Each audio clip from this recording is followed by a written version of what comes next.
ও বাবা কার কোশ্চেন গো? এইটা হচ্ছে 30 নম্বরের পরীক্ষা ছিল আগের বছর, এটা ফার্স্ট সামারি। এবারেই তো হয়েছিল মানে 30 নম্বর। দেখো আমাদের ক্লাস 9 এ যেটা লাস্ট চ্যাপ্টার নাকি, এটা আগে শেষ করে দেবো কি না? অনেক বুঝি দেই, তারপর তোমরা তো বসে সারা দিন মুখস্থ করবে। আজ একদিনে শেষ করব আমার কি জানিস।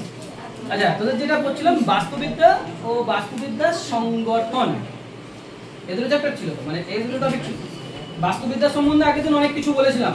বাস্তুবিদ্যা শব্দটির অর্থ, কে নামকরণ করেছিল, অ্যাকর্ডিং কোনো একজন বিজ্ঞানীর সংজ্ঞা, বেসিক সংজ্ঞা, তারপরে বাস্তুবিদ্যার যে সমস্ত স্তরগুলি ছিল এবং সেই স্তরগুলিতে যে একক জীব স্তর ছিল সেটা সব বোঝাচ্ছিলাম। একক জীব স্তরের একটা টপিক আমাদের বাকি রয়েছে যেটাকে বলা হচ্ছে তাপমাত্রা, তাই তো? তাহলে বাস্তুবিদ্যার একক জীব, এই গাঁজা করে গল্প কে শুরু করেছো? এই ক্লাস 6টা পড়ার থেকে কি সায়েন্টিস্ট হবে? তখন দিয়ে বেড়ে যাচ্ছে কি করব আমি? ওদের যদি সমস্যা হয় কাকে বলার কথা, তুই কার কাছে পড়তে আসছিস এখন? তাহলে ও জল দেয় নিতে আমাকে বলবি, আর জলের বোতলে তো জল শেষ হয়ে গেছে, ও ওইটুকুন জল তোকে খেয়ে পেরে উঠতে হবে, এটা নিয়ে আসতে পারিস নি? হ্যাঁ আচ্ছা তো দেখো তাপমাত্রাটা একক জীব স্তরের যে টপিকটা তাপমাত্রার ব্যাপারটা কি হয়েছে তোমাদের বলা হয়েছে পরিবেশে তাপমাত্রা জীবকে প্রভাবিত করে। কম তাপমাত্রা ও অধিক তাপমাত্রা উদ্ভিদ প্রাণীদের জীবনযাত্রায় বিশেষ প্রভাব ফেলে, রাইট? ঠিক কথাই বলেছো।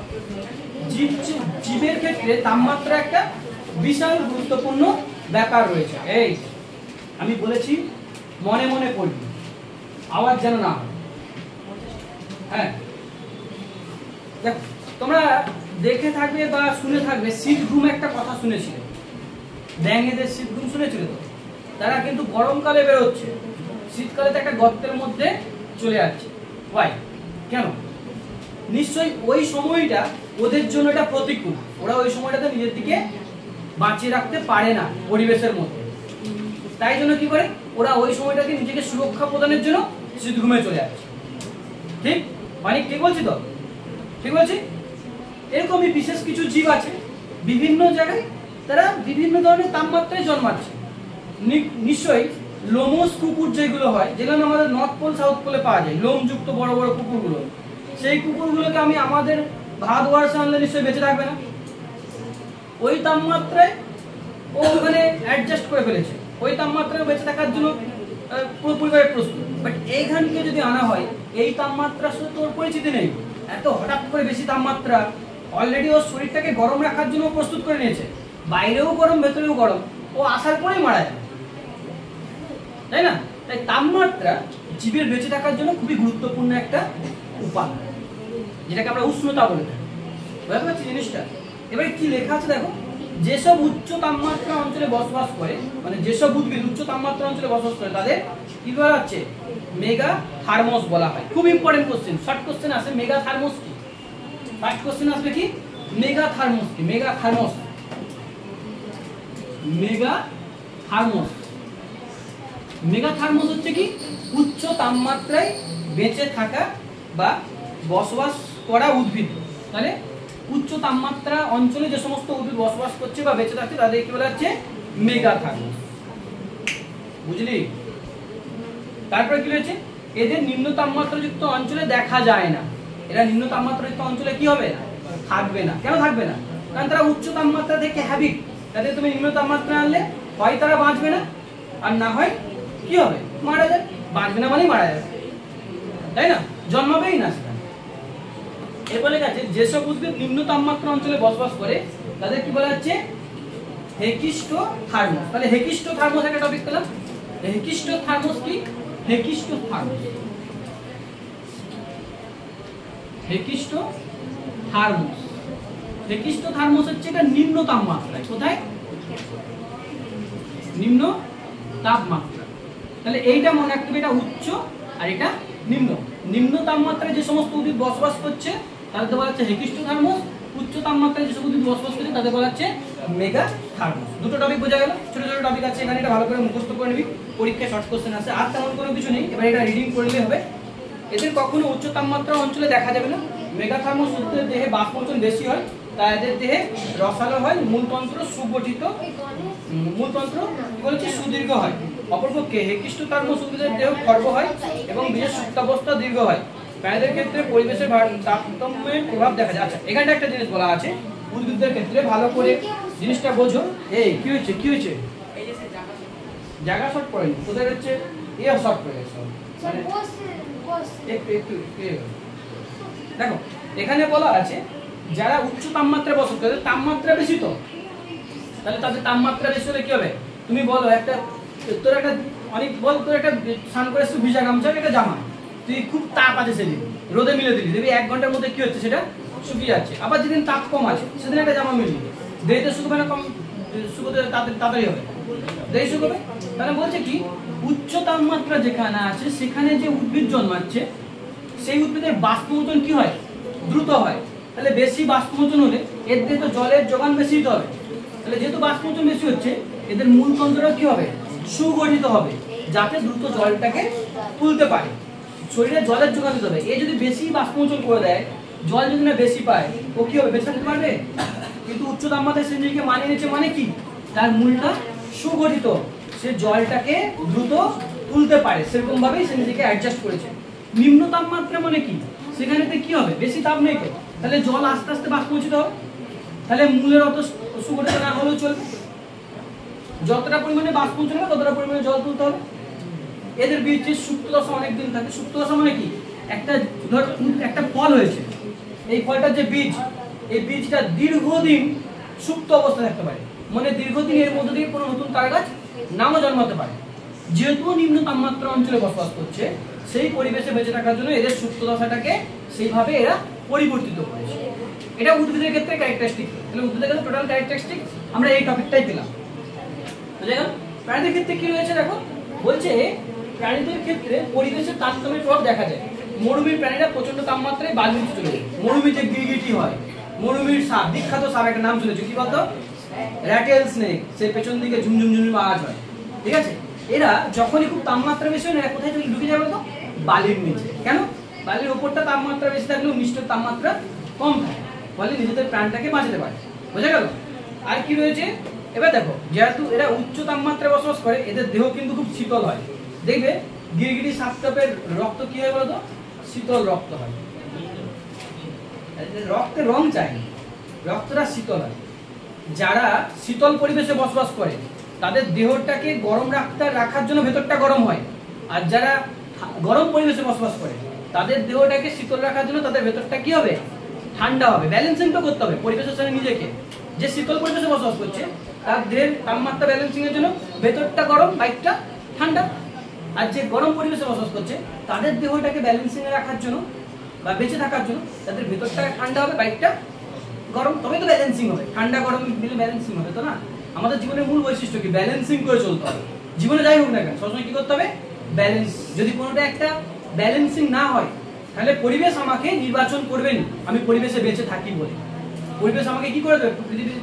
পৃথিবী থেকে অবলুপ্ত করে দেবে। আমাদের মূল জীবনের লক্ষ্য কি? ব্যালেন্সিং করা। আমরা যা কিছু করছি সায়েন্স সবই ব্যালেন্স, ভারসাম্যের উপর নির্ভরশীল। বুঝতে পারছি জিনিসটা? দেখো এরকম লেখা আছে, মরুভূমিটা হয়ে গেল। পরিবেশের তাপমাত্রা বৃদ্ধি পেলে মাছ ও পাখিরা ঠান্ডা জায়গায় পরিযান করে। পরিবেশের যখন তাপমাত্রা বৃদ্ধি পায়, আমরা পড়েছিলাম না পরিযায়ী পাখি সম্বন্ধে? পরিযায়ী পাখিরা কি করতো? তারা যেরকম তাপমাত্রা, যেটা তার অনুকূল তাপমাত্রা, সেই যেই দিকে সেই তাপমাত্রায় তো তারাও সেদিকে উড়ে চলে যেত, রাইট? মানে তাহলে তারা কি করছে? বেঁচে থাকার জন্য লড়াই করছে, এক জায়গা থেকে অন্য জায়গায় বিচরণ করছে। এখানে তো এই পরিবেশে সে বসবাস করছে, আজকে তার ওই পরিবেশের তাপমাত্রা পছন্দ হচ্ছে, সে তখন ওখান থেকে কি করবে? যে এখানে ওই তাপমাত্রা সেদিকে চলে যাবে। এই ধরনের পাখিগুলোকে আমরা কি পাখি বলতাম? পরিযায়ী পাখি। বিশেষ করে আমাদের দেশে যখন শীতকাল হয় ভারতবর্ষে, তখন ওই ধরনের পাখিগুলো আসে। কারণ কি? পরিযায়ী পাখিগুলোর ওই শীতল, ওই যে তাপমাত্রাটা, ওই শীত তাপমাত্রা, ওইটা তারা পছন্দ করে। ওর থেকে বেশি তাপমাত্রাও তারা বাঁচতে পারবে না, ওর থেকে কম তাপমাত্রাও তারা বাঁচতে পারবে না। সুতরাং আমাদের দেশে যখন শীতকাল হয়, ওই শীতকালটা যখন ঘুরে অন্যদিকে চলে যাবে, তারাও সেই জায়গা দিকে চলে যাবে, ওই পরিবেশটাতে তারা বেঁচে থাকতে পারবে। বোঝা গেল? এটা কিন্তু তাপমাত্রার প্রভাব। তাহলে তাপমাত্রার প্রভাবটা প্রাণী এবং উদ্ভিদদের কতখানি আশা করছি তোমাদেরকে বোঝাতে পারলাম। এবার দেখো জীবদেহে তাপমাত্রার গুরুত্ব বলে কিছু একটা টপিক দেওয়া আছে পেছন দিকে। এটা কিন্তু মুখস্থ করবে 2 নম্বরের জন্য। জীবদেহে তাপমাত্রার গুরুত্ব পরীক্ষায় আসে, 2 নম্বরের কোশ্চেনে আসবে। দেখা যাচ্ছে দেখো বৃদ্ধি, অতি উচ্চ তাপমাত্রা বা অতি নিম্ন তাপমাত্রায় উদ্ভিদের বৃদ্ধি ব্যাহত হয়। উচ্চ তাপমাত্রায় উদ্ভিদের শরীরবৃত্তীয় কাজ যেমন বাষ্পমোচন, সালোক সংশ্লেষ ইত্যাদি ব্যাহত হয়। দেখো এই ব্যাপারটা একটু বোঝার আছে, অনেক একটু পরে লিখবি, বুঝে দেখ। বলছে বৃদ্ধি ব্যাপারটা, বৃদ্ধি দেখো বৃদ্ধি ব্যাপারটা তাপমাত্রার সাথে সম্পর্কিত। কেন সম্পর্কিত? বলছে যদি তাপমাত্রা খুব হাই হয়, ভেরি ভেরি হাই, তখনও জীবদের বৃদ্ধি ব্যাহত হবে। আবার তাপমাত্রা যদি খুব লো হয়ে যায় তখনও বৃদ্ধি ব্যাহত হবে। কেন হবে? যদি তাপমাত্রা খুব হাই হয়ে যায় দ্রুত বাষ্পমোচন ঘটবে, গাছের পাতাগুলো কি হবে?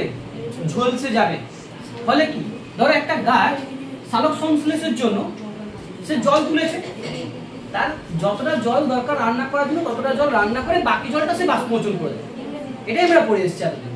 কিন্তু যদি তাপমাত্রা খুব হাই হয়, সে জল তুলছে রান্না করার জন্য, তাপেতে কি করছে? সেই জলকে নিয়ে পালিয়ে যাচ্ছে।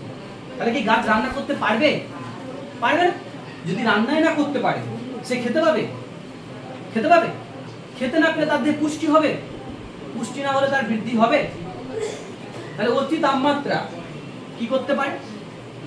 বৃদ্ধিকে ব্যাহত করতে পারছে, ব্যাহত করতে পারছে।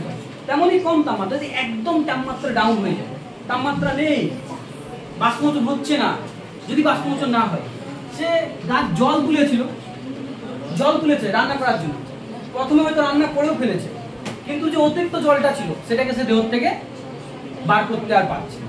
যদি না বার করতে পারে, নেক্সট রান্নার জন্য যে জল তুলতে হবে, ভাই সেই টানটা তো আর পড়বে না। এখানে জল খালি হলে তবে না এখান থেকে টান পড়বে। হ্যাঁ, এই যে এই ছেলেটা, এ যদি না বাথরুম যায়, সে কি আবার জল খেতে পারবে? পারবে না তো। সুতরাং এখানে বাষ্পমোচন হচ্ছে না, সুতরাং এখান থেকে জলের টান কি পড়বে? পড়বে না। যেমন উচ্চ তাপমাত্রাতে বৃদ্ধি ব্যাহত হচ্ছে, রান্না ব্যাহত হচ্ছে, পুষ্টি ব্যাহত হচ্ছে, বৃদ্ধি ব্যাহত হচ্ছে, তেমন নিম্ন তাপমাত্রাতে বাষ্পমোচন না হতে পারলে গাছের দেহের মধ্যে জল জমতে জমতে জমতে এত জল জমে যাবে যে নিচ থেকে জল আর উঠছে না। ফলে তারা আর কি করতে পারবে না, তারা সংশ্লেষই করতে পারবে না। ফলে তাদের বৃদ্ধি কি হবে? আচ্ছা, তুই তাহলে আবর্জনা থেকে রান্না করতে চাইছিস? বুঝতে পারলাম ব্যাপারটা? সালোক সংশ্লেষে বলে কি উৎপন্ন হয়? কার্বন ডাই অক্সাইড আর জলের বিক্রিয়ায় কি উৎপন্ন হয়? অক্সিজেন উৎপন্ন হয় আর গ্লুকোজ উৎপন্ন হয়। তাহলে ওখানে কি জল উৎপন্ন হলো? বুঝি যে জলটা বাষ্পমোচনে বেরোয় কি অতিরিক্ত জলটাকে বের করে দেয়। এখন তুই ইউজ করার পরে ধর তুই ভাত রান্না করতে চাপিয়েছিলি চাল আর জল দিয়ে, এখন ভাত রান্নার পর তোর ফ্যান উৎপন্ন হয়েছে, তুই কি আবার ফ্যানের মধ্যে চাল দিয়ে ভাত রান্না করবি? তোর এরকম উদ্দেশ্য আছে অনেক? হ্যাঁ, তোর হচ্ছে জেনারেটরের সুইচ টিপে টিপে হ্যাঁ ফ্যানের আর জলের মধ্যে পার্থক্য বুঝে যাচ্ছিস। আচ্ছা চলো নেক্সট টপিকটা বোঝাই আমরা। নেক্সট টপিকে কি রয়েছে?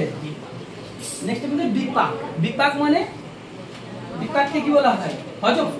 বিপাক দুই প্রকারে পড়েছিল, আমরা টপিকটা বোঝার সময় একটু পুরনো নতুনকে মিলিয়ে বুঝবো, নাহলে বুঝতে পারবো না। বিপাক জিনিসটা কি ছিল? বিপাক, বিপাক দুটো জিনিস ছিল, একটা হচ্ছে উপচিতি বিপাক আর একটা ছিল অপচিতি বিপাক। এখন উপচিতি মানে কি?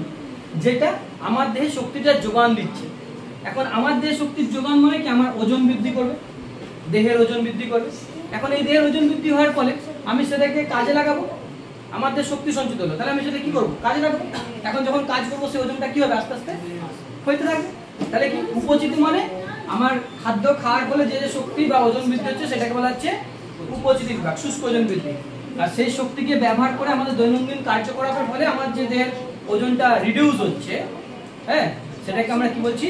অপচিতি বিপাক। তাহলে দুটো বিপাক তাপমাত্রার উপর নির্ভরশীল। এখন বলবি স্যার কেন এই জিনিসটা বলছে তাপমাত্রার সাথে নির্ভরশীল? তাপমাত্রাটা কিভাবে এটাকে আমাকে এফেক্ট হচ্ছে? এই বিন্দাস দেখো লেখা আছে জীবদেহে সমস্ত বিপাকীয় ক্রিয়াগুলি উৎসেচকের প্রভাবে ঘটে। আবার উৎসেচক ক্রিয়ার জন্য নির্দিষ্ট তাপমাত্রা প্রয়োজন। আমাদের দেহে যে বিপাক ক্রিয়া সম্পন্ন হয়, এই বিপাক ক্রিয়াগুলি কে কন্ট্রোল করে? উৎসেচক আর হরমোনস কন্ট্রোল করে। আর আমার দেহে হরমোনের কাজকর্ম বা উৎসেচকের কাজকর্ম তাপমাত্রার দ্বারা কি হয়ে থাকে, নিয়ন্ত্রিত হয়ে থাকে। এখন যদি উচ্চ তাপমাত্রা হয়, ধরো আমার দেহে সরবরাহিত খাবার, কার্বোহাইড্রেট বিপাক করবে। কার্বোহাইড্রেট বিপাকের জন্য যে উৎসেচকটা দরকার, যে এনজাইমটা দরকার, সেই এনজাইমটার জন্য একটা নির্দিষ্ট টেম্পারেচার দরকার, ধরো 25 ডিগ্রি টেম্পারেচার দরকার, কিন্তু পরিবেশের তাপমাত্রা রয়েছে 50 ডিগ্রি টেম্পারেচার। তাহলে ওই উৎসেচকটা কি অ্যাক্টিভ হবে, কাজের জন্য অ্যাক্টিভ হবে? ও তোমার ভয় পেয়ে গেছে যে এত তাপমাত্রায় বেড়ালে আমি শেষ হয়ে যেতে পারি। কারণ আমরা পড়েছিলাম যে অতি উচ্চ তাপমাত্রায় উৎসেচকের কি হয়ে যায়, ব্যাহত হয়ে যায়। এখন কেউ যেচে মরতে চাইবে না, কেউ যেতে মরতে চাইবে যে হ্যাঁ আগুন দিকে আগুন জ্বলছে আমি যে ঝাপটা দিই, মরতে চাইবে? কারণ মরার ইচ্ছে নেই তো। সুতরাং উৎসেচক যাই ঠিক আছে ভাই, এখন তাহলে বেরোবো নি, ও তাপমাত্রা যখন কমবে তখন আমি বেরোবো হজম টজম করার জন্য। হ্যাঁ, আবার এই ধরো মানে নর্মাল টেম্পারেচার 25 ডিগ্রি সেলসিয়াস উষ্ণতায় কাজ করে। এখন শীতকাল পড়েছে, কার্বোহাইড্রেটের জন্য যে এনজাইমটি দরকার তার 25 ডিগ্রি সেলসিয়াস দরকার, কিন্তু এত শীত পড়ে গেছে যে তাপমাত্রা নেমে গেছে 5 ডিগ্রি সেলসিয়াস আর 10 ডিগ্রি সেলসিয়াস। তাহলে ঠান্ডায় এই এনজাইমটা আসবে না। ওই জন্য দেখবে যখন খুব গরম পড়ে যায় আমাদের খিদা কমে যায়, খেতে ইচ্ছা করে না কিছু। আবার যখন খুব শীতকাল পড়ে যায় তখনও কিন্তু এই কন্ডিশনই হয়, এখন খাবো নি, ভালো লাগছে না। এই জিনিসটা কোনো অনুভব করেছিস তোরা? তোর তো এমনিতেও কোনো খেতে ভালো লাগে, অনুভব করেছিস কেউ এই জিনিসটা?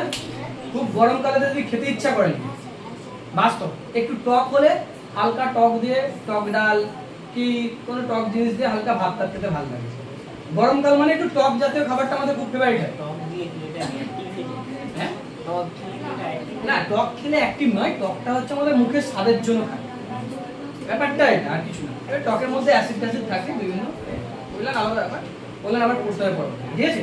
বাট এটা মনে রাখবে যে অতি উচ্চ তাপমাত্রা বা অতি নিম্ন তাপমাত্রা আমাদের বিপাকটাকে ব্যাহত করে। যখন শীতকাল পড়ে যায় আমাদের কোনো কাজ করতে ইচ্ছা করে, আর কাজ না করতে ইচ্ছা করলে আমাদের শক্তি মানে এই হবে, নষ্ট হবে। আর শক্তি নষ্ট না হলে আমাদের বিপাকের দরকার কি আছে ভাই? আছে তো দীর্ঘক্ষণ আমার শীতকালে একটু কাঁথা নিচে যখন একটু সুযোগ পেয়ে গেলাম ভাই কম্বল নিচে রেখে গরম লাগছে, এখন বসে থাকি, খাওয়া দাওয়ার দরকার নেই নাকি? ব্যাপারটা বোঝা গেছে? ব্যাপার ঠিক আছে। এরপর টপিক আমরা শুরু করি, পপুলেশন স্তর করব। আমাদের একক পুষ্টি স্তর হলো আমাদের ফার্স্ট টপিক। কি হলো? একক পুষ্টি স্তর। পুরোটা ক্লিয়ার করে দিয়েছি একক পুষ্টি স্তর একদম ডিটেইলস। এরপরে আমাদের যে স্তরটা হবে সেটা কি স্তর হবে? পপুলেশন। পপুলেশন স্তর ব্যাপারটা কি আমাদেরকে জানতে হবে। দেখো পপুলেশন স্তর প্রথমেই শর্ট কোশ্চেন চলে আসবে 2 নম্বরে, যে পপুলেশন স্তর কাকে বলে। পপুলেশন স্তর কাকে বলে কি লেখা আছে? একই স্থানে বসবাসকারী একই প্রজাতিভুক্ত জীবগোষ্ঠী বা খুব নিকট সম্পর্কিত জীবগোষ্ঠী যাদের মধ্যে জিনের আদান প্রদান ঘটে তাদের পপুলেশন বলা হয়। পপুলেশন জিনের আদান প্রদান ঘটছে তাদেরকে কি বলা হচ্ছে?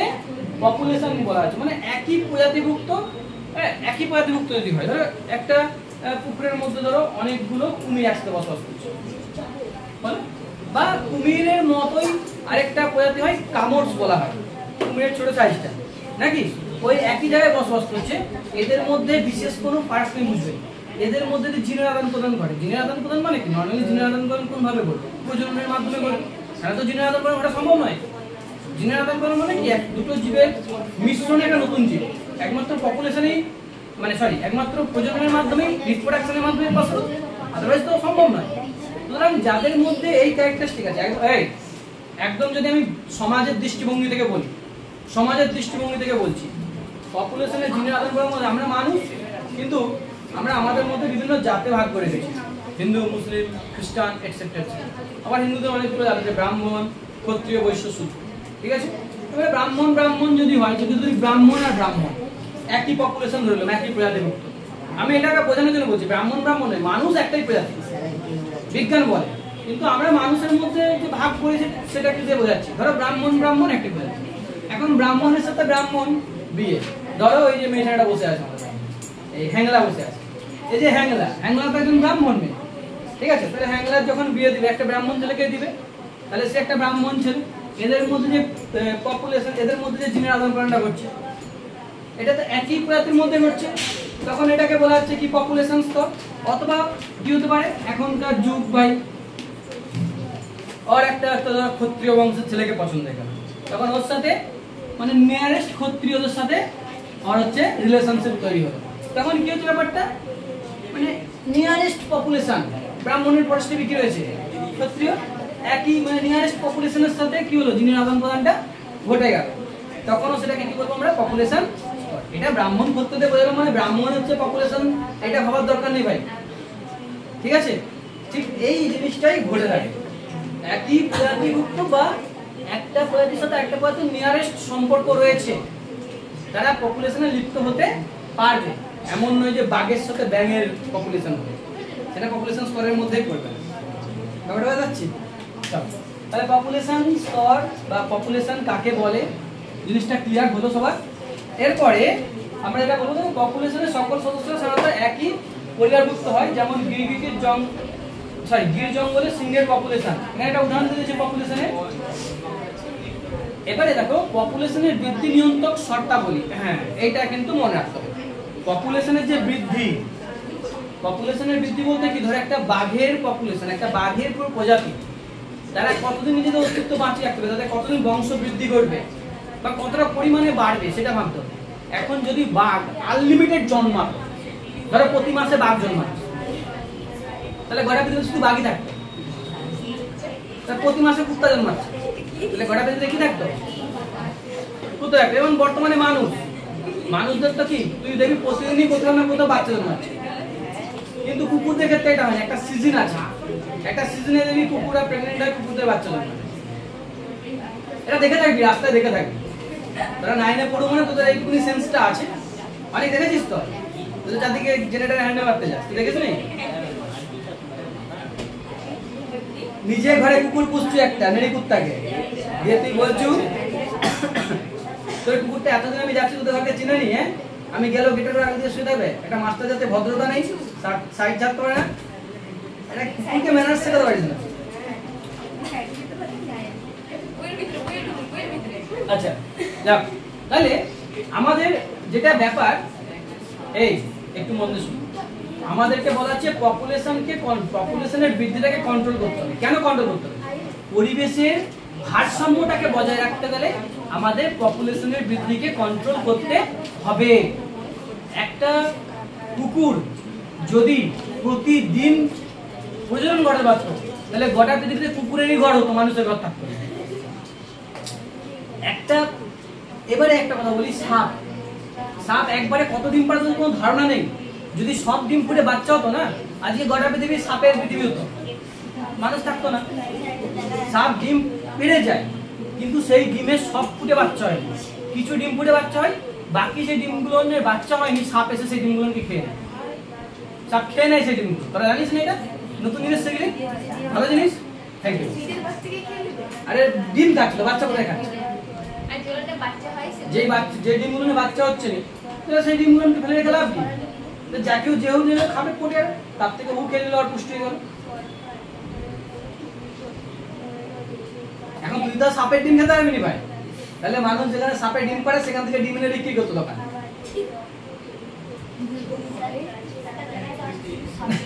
নাকি? ঠিক বলছি তো? মানুষ সাপও খায়, এটাও নয় যে ভুল। বড় বড় চীন কেন বলছি, আমাদের নাগাল্যান্ড দিকে চলে যান, কুকুর সাপ সবই খায়। এখানে কুকুরকে কেউ দেখতে পায় না, রাস্তায় লাথি মেরে ফেলে দেয় কুকুর। নাগাল্যান্ডের কুকুরের দাম জানিস? কুকুর মাংসের দাম 600 টাকা কিলো, 700 টাকা কিলো। কোবরা দাম একটা প্রচুর দাম। ইউটিউব ভিডিও দেখিস না, দেখবি না নাগাল্যান্ডে কোবরা সব বিক্রি হয়েছে, বড় বড় যে সাপগুলো কোবরা। তুই তোর মতো পছন্দ করে খেতে, সে তার মতো পছন্দ করছে, তোর খাবার চেয়ে কিনা করে তুই না তার খাবার কিনা করতে। শোন ভাই, আমরা এই একটা কথা শোন, আমরা যেমন পরিবেশে বসবাস করি, ছোটবেলাতে যেই জিনিসটা খেয়ে অভ্যস্ত, সেটাই আমাদের জন্য হ্যাবিট হয়ে যায়। হ্যাঁ, এখন অনেক মানুষ নিরামিষ খায়, তারা মাংস পছন্দ করেনি। এখন আমি যদি তার পাশাপাশি মাংস খাই, সে নাক তুলবে তো। যে যার ব্যক্তিগত ব্যাপার, কে কি খাবে না খাবে সেটা তো আমার ব্যাপার নয়।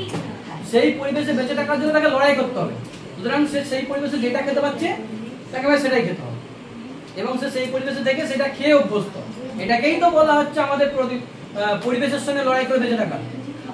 আমি যদি ওই পরিবেশটাতে লড়াই করে না বেঁচে থাকতে পারি, তাহলে আমি তো পরিবেশে বেঁচে থাকার কোনো মানেই পাবো না।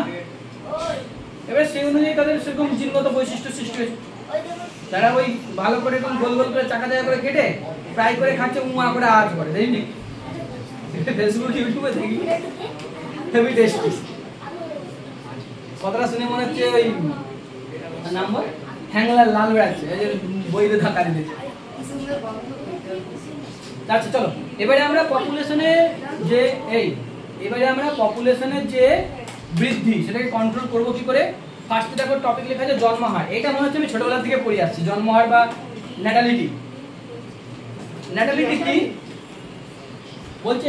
একক সময়ে জননের মাধ্যমে যে সংখ্যক নতুন সদস্য পপুলেশনে যুক্ত হচ্ছে তাকে বলা হচ্ছে ন্যাটালিটি। মানে 1 সেকেন্ডের মধ্যে 1 সেকেন্ডে যতগুলো নতুন জীব জন্মাচ্ছে সেটাকে আমরা কি বলবো? পরিবেশের জন্য বা ওই পপুলেশনের জন্য ন্যাটালিটি। একক সময়ে যত জীব সৃষ্টি হচ্ছে ওই প্রজাতিতে তাকে বলা হচ্ছে ন্যাটালিটি। ধরো কুমির প্রজাতি, গোটা পৃথিবীতে কুমির প্রজাতি রয়েছে, গোটা পৃথিবীর কুমির প্রজাতিকে আমি রিসার্চ করছি, ঠিক আছে? 1 সেকেন্ডে ধরো গোটা পৃথিবীতে এতগুলো কুমির জন্মানো, 10টা কুমির, তাহলে ওইটাকে বলা হবে, ওই প্রজাতির জন্য কি বলা হবে? ন্যাটালিটি। মানে সেকেন্ডে 10টা করে কুমির জন্মাচ্ছে। হ্যাঁ, বিজ্ঞানীরা সংজ্ঞা তৈরি করেছে ন্যাটালিটি, মনেটা পরের ব্যাপার, বুঝতে পারলাম? আর কিছু তো ইম্পসিবল নয়। কত প্রজাতি আছে সেটাকে যদি বিজ্ঞানীরা খুঁজে খুঁজে লিখতে পারে, প্রায় 3 কোটি প্রজাতি আছে নাকি, তাহলে সে নিশ্চয়ই জন্মাহারটা কতটা হতে পারে সেটা যদি নিশ্চয়ই গণনাটা তাদের কাছে কোনো ব্যাপার না। আর তারপরে লেখা আছে দেখো মর্টালিটি। মর্টালিটি মানে কি বলা হচ্ছে? মৃত্যু হার। মানে কি? একক সময়ে একটা প্রজাতিতে যতগুলো জীব জন্মাচ্ছে সেটা যদি ন্যাটালিটি হয়, তাহলে একক সময়ে কোনো পপুলেশনে যতগুলো জীব মারা যাবে সেটাকে তার কি বলা হবে? মর্টালিটি, তাই তো? এবারে একটা জিনিস মনে রাখতে হবে, জন্মহারটা ন্যাটালিটি মর্টালিটি নিয়ন্ত্রণ করবে। আচ্ছা বলো তো, জন্মহার বেশি নাকি মৃত্যু হার বেশি হলে ওই জীবের অস্তিত্ব থাকবে? ধরো একটা প্রজাতিতে 1 সেকেন্ডে 10টা প্রাণী জন্মাচ্ছে আর 10টা প্রাণী মারা যাচ্ছে 1 সেকেন্ডে, তাহলে কি তাদের মধ্যে পপুলেশনের রেগুলারিটি মেইনটেইন হবে না? এর জন্মানোর পর এই যতগুলো জন্মাচ্ছে ততগুলো মরে আছে, তাহলে এদের মধ্যে একটা সময় কি হবে? ব্যালেন্সে চলে এসে জীবটা অবলুপ্ত হয়ে যাবে। যদি জন্মাচ্ছে 10টা মরছে 12টা হয়, তখন হবে? হবেই নি তখন। তাহলে কি ব্যাপারটা? অবশ্যই জন্মহার থেকে মৃত্যুহারটা কি হতে হবে? কম হতে হবে, তবেই আমাদের পপুলেশনে কি হবে? তার রেগুলারিটিটা কি হবে? মেইনটেইন হবে। বর্তমানে এমন হয়ে গেছে মানুষের জন্মহারটা মৃত্যুহারের থেকে এত বেশি হয়ে গেছে যে রেগুলারিটি মেইনটেইনের দিকে মানুষের পপুলেশন অনেক হয়ে গেছে। ওই জন্য বিভিন্ন দেশেতে এখন জন্মহারের উপরে, মানুষের জন্মহারের উপরে না নিয়ম জারি করে দিয়েছে যে একটা ফ্যামিলিতে এতগুলো বাচ্চা বেশি জন্মানো যাবে না, বা একটা পরিবারেতে একটা মা বাবা এতগুলোর বেশি বাচ্চা নিতে পারবে। রুলস করে দিয়েছে গভর্নমেন্ট। চীনেতে করা হয়ে গেছে, ভারতে করলেও তো মানবেনি, সেটা বলবো না। যাক, এবারে ন্যাটালিটি মর্টালিটি কাকে বলে জিনিসটা মুখস্থ রাখতে হবে। সার্ভিং ন্যাটালিটি, সার্ভিং মর্টালিটি সবই একই ব্যাপার, মুখস্থ রাখবি। সংজ্ঞাগুলো পরে পরীক্ষায়, এখান থেকে ন্যাটালিটি মর্টালিটির সংজ্ঞা আর ন্যাটালিটি মর্টালিটির যে পার্থক্য খুবই গুরুত্বপূর্ণ টপিক। ন্যাটালিটি মর্টালিটির পার্থক্যটা খুবই গুরুত্বপূর্ণ। এখানে যে জন্মহার নিয়ন্ত্রণের যে টপিকটা দিয়েছে বা কি বলা আছে? পপুলেশন স্তরে বৃদ্ধি নিয়ন্ত্রণের শর্তাবলী। পপুলেশন স্তরে বৃদ্ধি নিয়ন্ত্রণের শর্তাবলী দুটোই, একটা হচ্ছে ন্যাটালিটি, একটা হচ্ছে মর্টালিটি। মর্টালিটির মধ্যে কি রাখতে হবে? ব্যালেন্সিং রাখতে হবে। যদি কোনো একটার মধ্যে ডিসব্যালেন্স হয়ে যায় তাহলে পপুলেশন স্তরটা কি হতে পারে? ধ্বংস। আর একটা পপুলেশন স্তর ধ্বংস হয়ে যায় মানে একটা জীব স্তরে অবলুপ্তি ঘটায়। বর্তমানে কিছু জীব অবলুপ্ত হয়ে গেছে, ডাইনোসরস আগে ছিল, এখন ডাইনোসরস নেই। কেন? কারণ তাদের ন্যাটালিটির তুলনায় মর্টালিটি বেশি হয়ে গেছে। হ্যাঁ, বা কোনো একটা প্রাকৃতিক দুর্যোগের মাধ্যমে তারা কি হয়েছে? পৃথিবী থেকে অবলুপ্ত হয়ে গেছে, তাই তো? এরকম অনেক জীব আছে, সব ডাইনোসর নয়, ভূমিকম্পের জন্য অবলুপ্ত হয়েছে। বহু জীব তো এমনি অবলুপ্ত হচ্ছে। অবলুপ্তর পথে কোন কোন জীব রয়েছে? প্রায় অবলুপ্ত। রয়্যাল বেঙ্গল টাইগার, তাদের ন্যাটালিটির তুলনায় মর্টালিটি বেশি।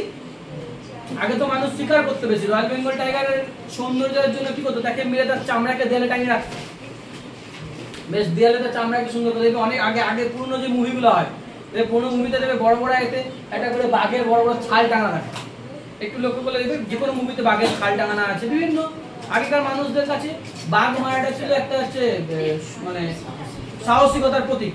তারা ধরো কোনো একটা পুরো পুরো একটা বাঘ মেরেছিল, তার চামড়াটাকে দেওয়া সুন্দর করে টাঙানো আছে, দেখা এইটা আমার ওই দাদু মেরেছিল।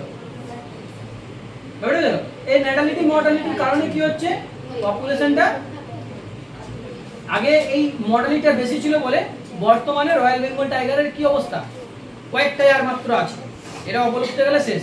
যার কারণে আজকে সুন্দরবনকে কি ঘোষণা করা হয়েছে, হেরিটেজ, একটা রেড জোন ঘোষণা করা হয়েছে।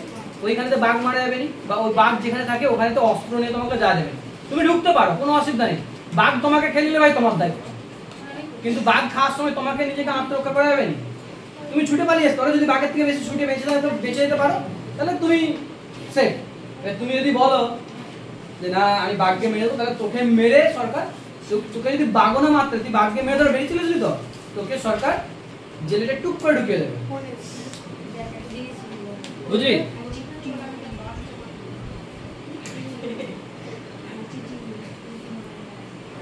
বাঘ মেরে তোকে টুক করে, সরি বাঘ না, তুই ধর বাঘের এলাকায় ঢুকে পড়েছিস, বাঘকে মেরেও দিয়েছিস, বন দপ্তর যদি জানতে তুই বাঘটাকে মেরে আসছিস, তাহলে তোকে ধরবে, জেলের মধ্যে ঢুকে দেবে। ক বছরের জেল টেল হবে সেটা বলতে পারছি, মৃত্যুদণ্ড দেবে না, কিন্তু জেল হয়ে যাবে।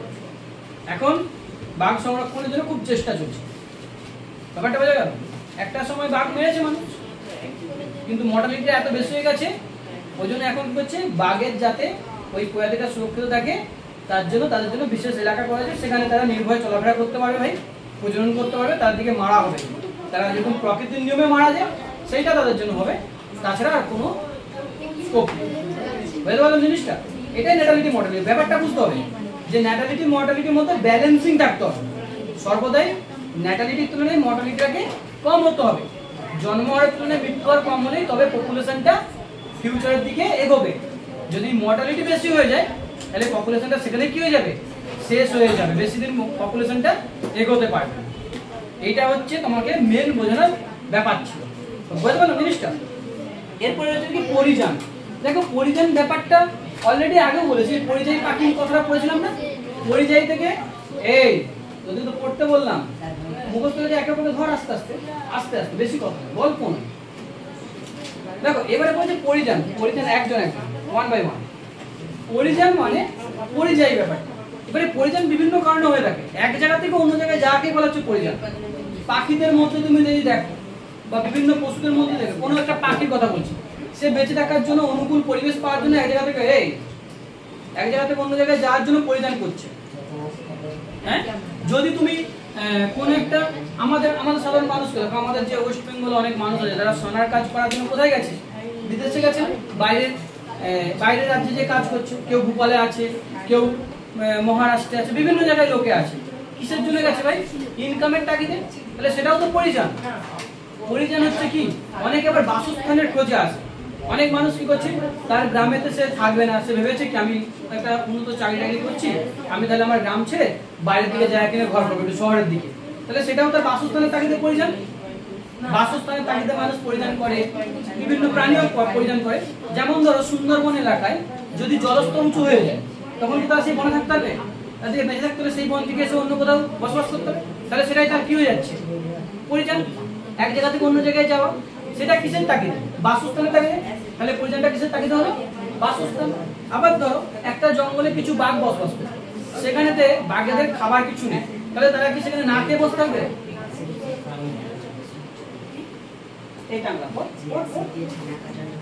এমনি এমনি আমাকে বাধ্য করেছিলি মারতে হয়। যদি বলিস আগের মতো উঠ ধরতে, একজনকে ঠেঙিয়ে গেছিল দেবো, জানিস তো আমাকে? ঘরে পড়িস নি, এখানে বসে মুখস্থ করতে হয়েছি, লাইট নিয়ে খেলে যাচ্ছি। এই পরিযান ব্যাপারটা বুঝতে পারছিস অনেক? পরিযান তাহলে বাসস্থানের তাগিদে হতে পারে, খাদ্যর তাগিদে হতে পারে, আবার কি বেঁচে থাকার তাগিদে, মানে অনুকূল পরিবেশ পাওয়ার তাগিদে হতে পারে, তাই তো? হতে পারে। তাহলে পরিযান ব্যাপারটা বুঝে গেল। আর কি হচ্ছে কমিউনিটি স্তর। নেক্সট আমরা কমিউনিটি স্তরটা পড়বো। আজকে ভালো করে ন্যাটালিটি, মর্টালিটি, তারপর তাপমাত্রাটা আর এই পরিযান ব্যাপারটা পড়ে আসো। অনেক অসুবিধা আছে? এটা তো লাস্ট চ্যাপ্টার নাকি? ওই একই ব্যাপার। প্রবাসন মানে পড় না, রিডিং পড় না, বুঝতে পারবে। কোনো অঞ্চল থেকে জীবের অন্য অঞ্চলে স্থায়ীভাবে গমন, মানে কি আমি একটু বলবো না সরকারি চাকরি করে সে ধর অন্য একটা পরিবেশে বসবাস করে, সেটা কিন্তু প্রবাসন বলা হচ্ছে, মানে যেটাকে আমি বসবাস বললাম, স্থায়ী বসতি করা। হ্যাঁ এই তাহলে আজকে আমাদের 3টে টপিক 4টে টপিক পড়ালাম। পরীক্ষায় কিন্তু এইটা মনে রাখবি, এই 4টে টপিক থেকে একটা টপিক পরীক্ষায় মাস্ট আসবে। ন্যাটালিটি মর্টালিটি এমন একটা টপিক ইম্পর্টেন্ট, প্রতি বছর পরীক্ষায় ন্যাটালিটি মর্টালিটি থেকে কোনো না কোনো কোশ্চেন আসে। সুতরাং তোমরা এই ন্যাটালিটি মর্টালিটিটাকে খুব ভালোভাবে ফলো করবে যাতে পরীক্ষাতে তোমরা নাম্বার পাও, এবং টপিকগুলোকে ভালো করে রিডিং করবে। এই টপিকগুলোকে মুখস্থ করার নয়, একবারটি বুঝে নিলে এমনিই বানিয়ে লিখতে পারে। ন্যাটালিটি কি বলেছিলাম? একক সময়ে একটা পপুলেশনে যত সংখ্যক জীব জন্মাচ্ছে, আর মর্টালিটি একক সময়ে একটি পপুলেশনে যত সংখ্যক জীব মারা যাচ্ছে, তাই তো? ন্যাটালিটি মর্টালিটির মধ্যে পার্থক্য বলেছি, তাই তো? ভালো করে পড়বে, একটু পড়লেই সব ক্লিয়ার। এবার একটা কথা বলি, লাস্ট চ্যাপ্টার চলছে, আমি অল্প অল্প করে পড়াচ্ছি। হোয়াই? যাতে তোমরা লাস্টের চ্যাপ্টারের সাথে আগের চ্যাপ্টারগুলোকে ক্যারি করে আনতে, প্র্যাকটিস করে আনতে, কারণ পরীক্ষা 2 মাস পরে। এই সময়টা না খুব টাফ সময় একটা। এই সময় যত পূজা, যত অনুষ্ঠান হয়, দুর্গা পূজা, লক্ষ্মী পূজা, কালী পূজা, ভাইফোঁটা এটসেট্রা লেগেই আছে এই সময়টাতে। এই সময়টাতে মানুষ স্টাডি কম করে প্রত্যেকটা স্টুডেন্টই, আর এই সময়টা সবথেকে বড় ব্যাপার ছুটির সময়। 80% স্টুডেন্ট তো পড়াশোনা থেকে দূরে থাকে। এই সময়টাতে তোমাদের যে কাজটা হবে, সামনেরটা একটু পেছনেরটা একটু দেখো, দেখতে দেখতে দেখবে দুটোকে অ্যাডজাস্টে চলে আসবে, ফলে পরীক্ষার সময় তোরা চাপ হবে না। তাহলে আমি এটাকে একদম তুই বলবি কি স্যার আগে তাড়াতাড়ি শেষ করে দিন তারপরটা ধরবো, হবে না। এইটার সাথে ওইটাকে ব্যাকের সাথে ফ্রন্টটাকে ব্যালেন্সিং করে চল, তাহলে টেনশন থাকবে। বলো হ্যাঁ বাংলা শুরু কর, তোদের হলো তো এটা বাংলাটা খোল।